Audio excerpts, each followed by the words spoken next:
Morning everyone, welcome back to the channel. Today we're on a little bit of a road trip, so I'm taking my dad out. We're off to the Havilland Museum, just inside the M25, down by Radlett Way, I think it is. But yeah, it's home of the, well, obviously de Havilland Mosquito. It's the actual family home, and they've turned it into a museum. It's had a lottery grant with a new hangar, which I haven't been in since they've had that built. So yeah, join me as we trundle off down to the museum with my dad in tow, and I'm going to tell you a few things about the 986S which weren't in the last video.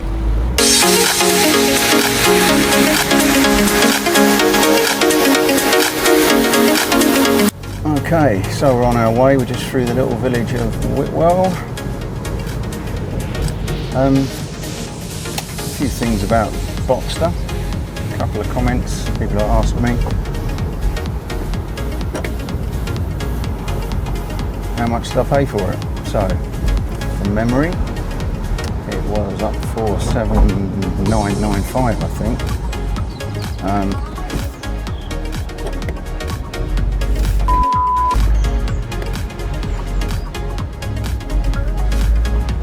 We have a prime example of a driver.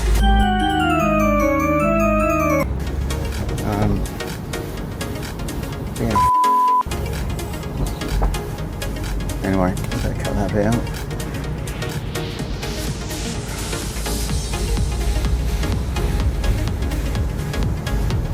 Right.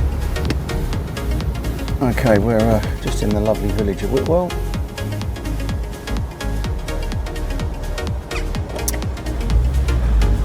On our way to Luton, only about 10 minutes away. Had a few people ask me what I paid for this. I think it's the British way, really. They like to equate money to everything. So I think it was up to 7,999. I paid £7.50 for it, which probably say too much. Some people say too little, but I based it on full service history.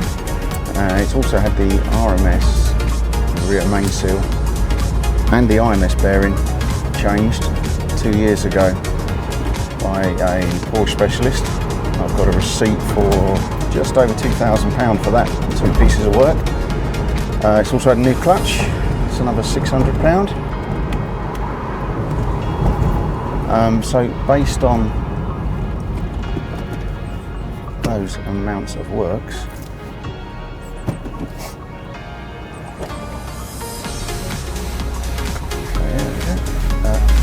based on those bits of work,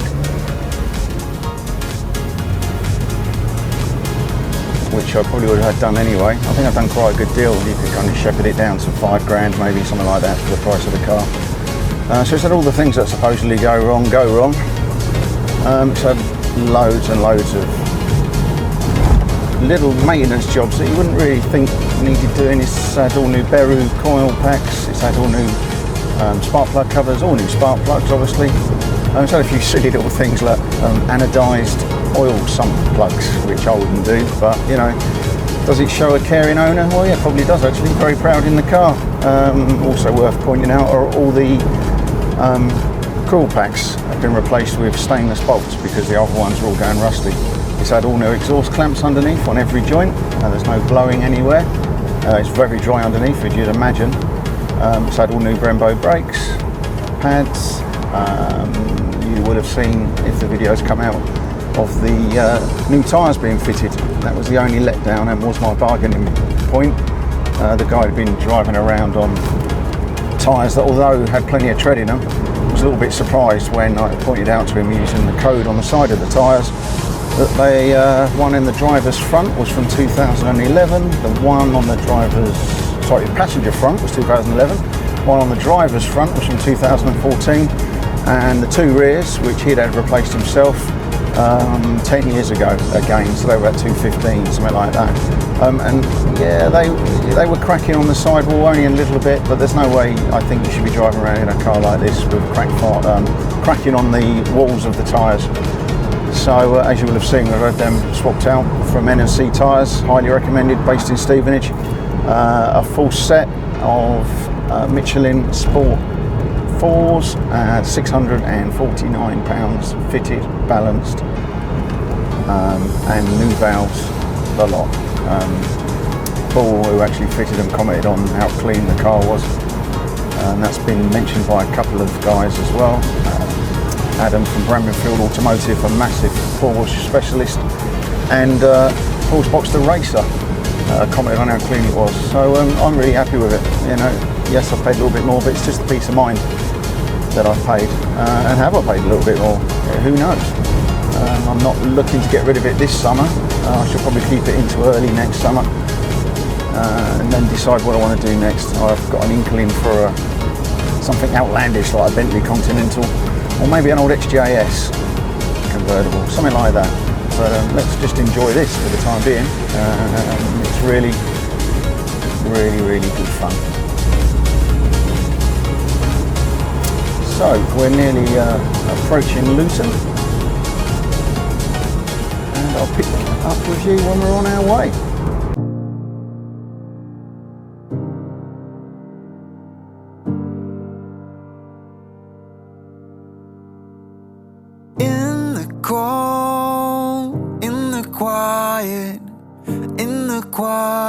Somebody find me a place to hide for the night. Never made a sound you like. Your silence got on, and I keep reaching closer to you now. Every word is frozen, I can't scream it louder.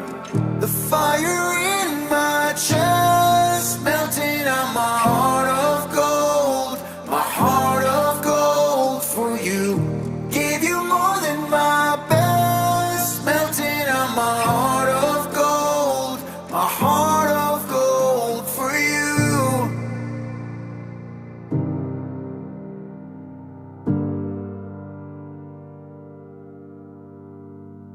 Terrified of my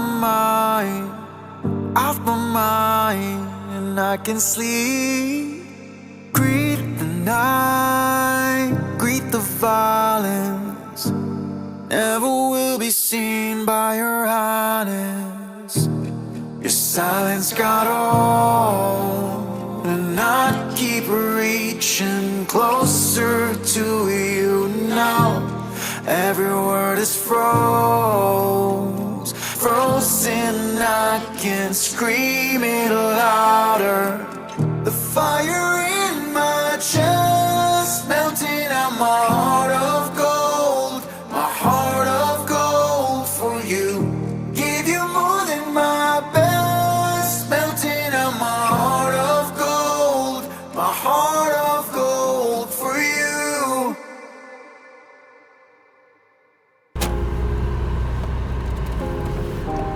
So here we are at the Havilland Museum. Tiny entrance, that's I think the old family house. I'm sure we'll find out. It's a bit of a track to get down here, but you can see there's lots of old buildings here.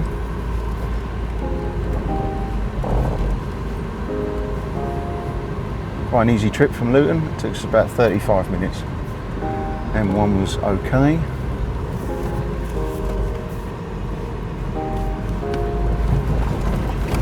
Here we are.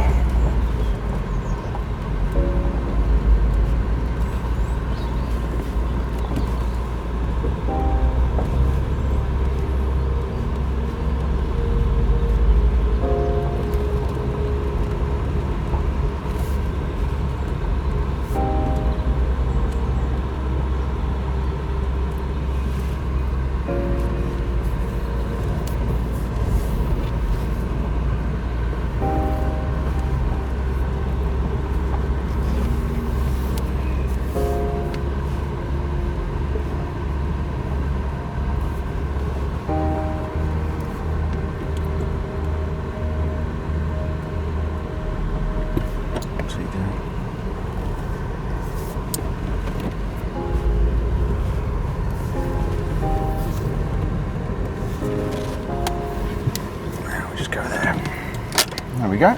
Right. New in it here, are you? Yep, this will do. Right, let's get in and have a look. Where's Overspill? Down there somewhere? Over there, I don't know. I don't know. You come round there and park there, don't you? Yeah, maybe. Okay. We're here. All right, let's go and have a look around. Here we are in the museum. It's a fantastic place. There's the prototype Mosquito, first one ever built.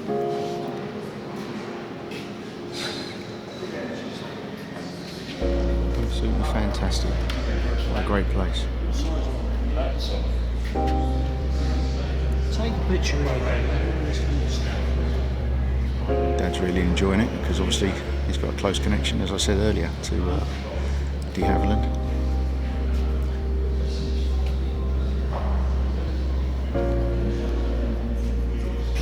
Strong. Yeah.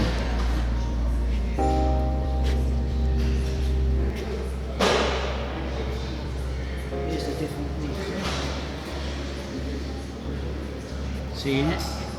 I was in Aerojig until metal. Aerojig wood, they used all these making different jigs. That's jab rock, that might be jab rock. It's very strong, that. Jab rock.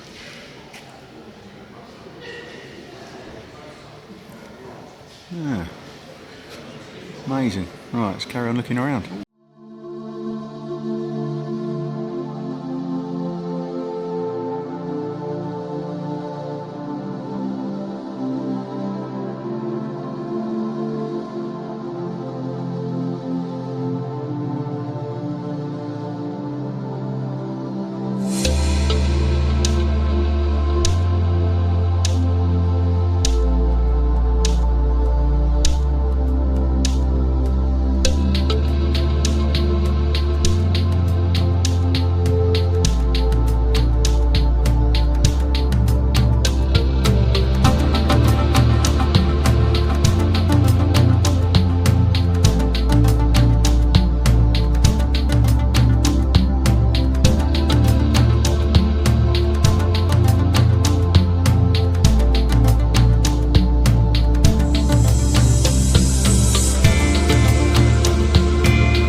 Okay, so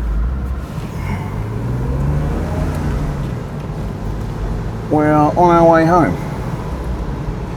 Just dropped Dad off. Had a great time, really enjoyed it. Highly recommend the Havilland Museum. Really smart place, plenty to see. You could spend even longer than we did. We were there for 4 hours, but I think you could easily spend, well, another couple just going through everything. Anyway, car behaved faultlessly, averaged 32 miles per gallon, so down the M1, M25, and then we came back through St Albans and Harpington, just for a change really, just to avoid the traffic on the M1.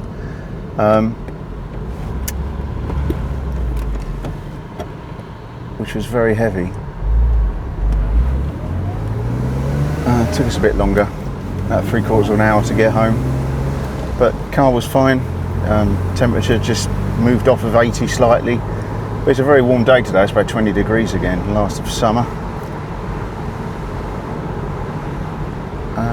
Hear the fans coming on and off, so all good in that department. And now just heading home. So back to the car. Anything I want to do to it? I've driven probably 300-400 miles in it now. I've had the tyres done, as I said, Michelin Pilots, I think now, or Michelin Conti Sport 4s. Had 4 of those. I've discussed that earlier on in the video. I was thinking of going 18s. Not going to bother. These are really nice, the 17s. I'm quite happy with them. It's an unnecessary expense at the end of the day. Why put new wheels on a car? I mean, the alloys on it are in really good condition, really been looked after. I can't honestly think of anything that I need to do to this. I'm going to service it again.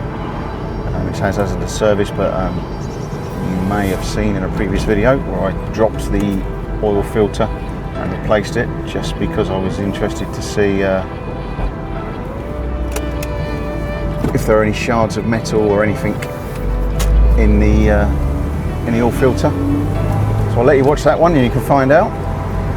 But spoiler alert, it's not bad news.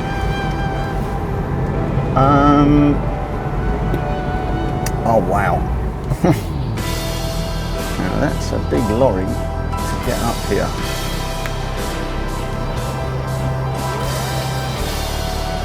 Wow. So as you see this drive past, we are on a country lane in Hertfordshire, and an Arctic's just gone past, probably to one of the farms.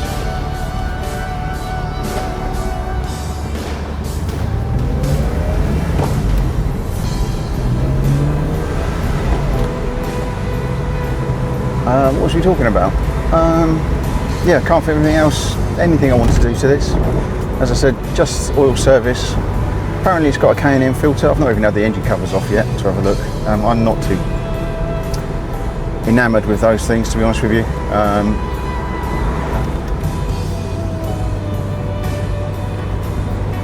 Because I just find that the oil that they chuck out can get on the MAF and cause all sorts of problems. So I'll probably replace that for a mild, normal filter. As I said, I was getting 33 miles per gallon on the trip down to Swanage. Is that a consequence of having the K&N air filter on here? Who knows? They do say they increase miles per gallon, but I'm sure it's not that much. I think the book says you get between 26 and 29, but who knows? This has done what, 89,000 now, so it's well run in. Yeah, just keep it clean and look after it.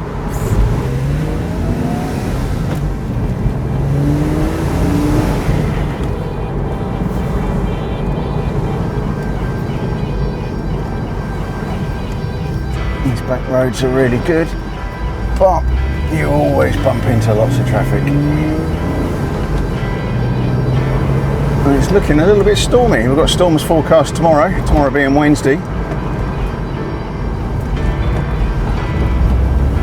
And that looks full of rain up there. So will we get back without having the hood raised? See, we're about 25 minutes from home.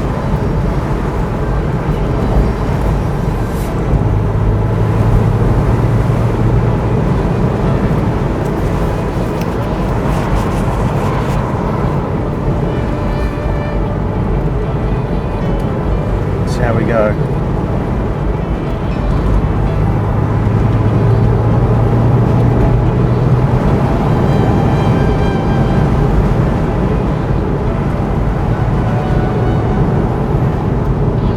One thing I have noticed with the miles I put on the Boxster is how comfortable it is.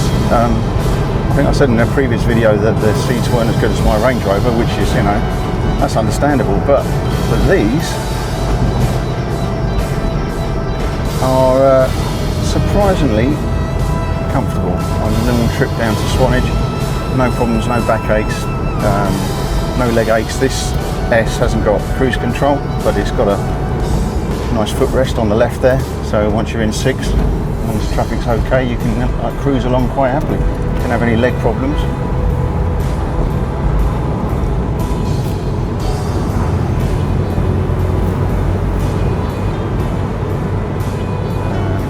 Kim found it okay as well, and there is plenty of space in it. Just only thing I wish it did have, and I think they did it on a later model. I know my blue one, the 2.7, had a glove box here. Can't quite work out why they didn't put one in this early model, but maybe it was a cost-cutting exercise, who knows. But yeah, it is what it is. Can't retrofit them, I don't think. I've got some storage in both door pockets, and I've got the centre console storage here, so you know, and we've got the bins behind my head in the centre where they have a Bose system sometimes. But yeah, that's the only thing. And obviously you've got the frunk and the trunk, so plenty of room in there. The trunk, if that's the right word for the boot, does get extremely hot. I would not put anything in there that you want to stay cool, because it really does get warm, basically because it's right next to the engine. You've got the firewall there. It's going to get very, very warm. There's a superb Defender 2.4 Puma engine. And it comes with a very large truck.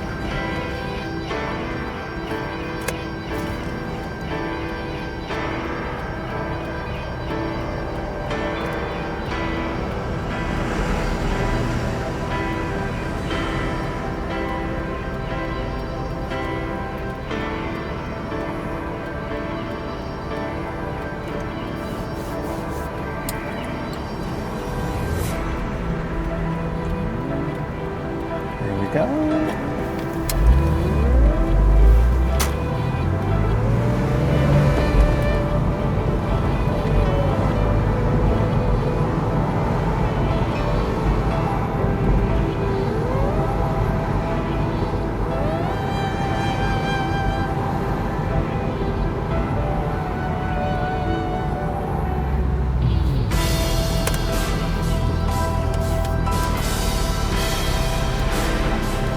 School drop-off time.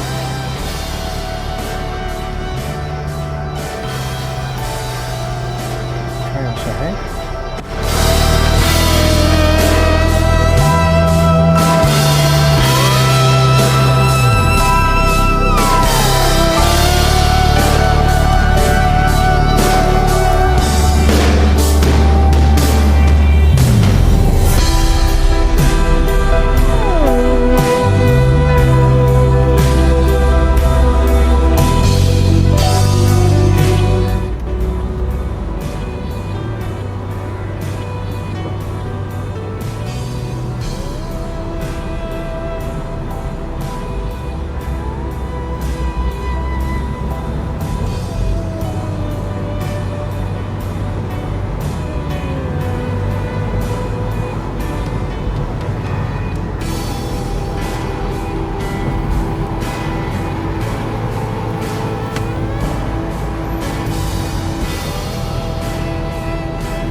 911 just went past us there.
roof to be up.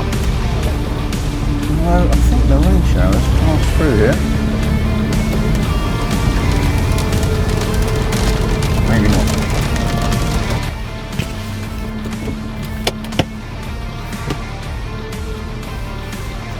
Roof up. Roof up.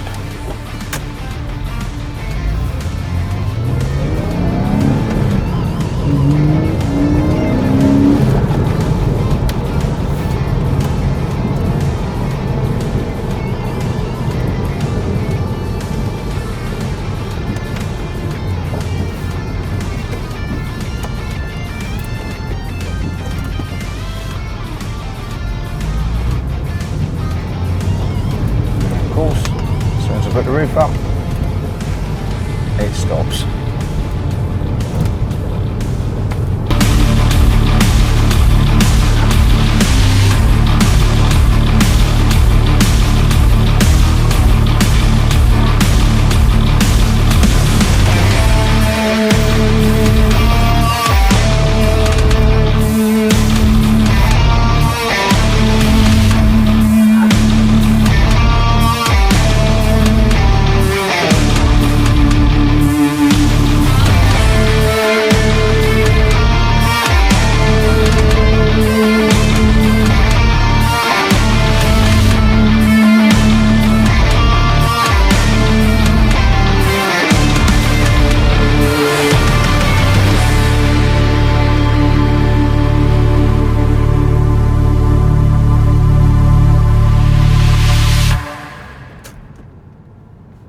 Beautiful rainbow.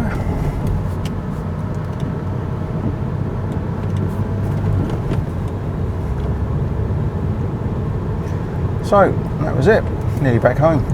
I hope you enjoyed the trip out today, enjoyed the video.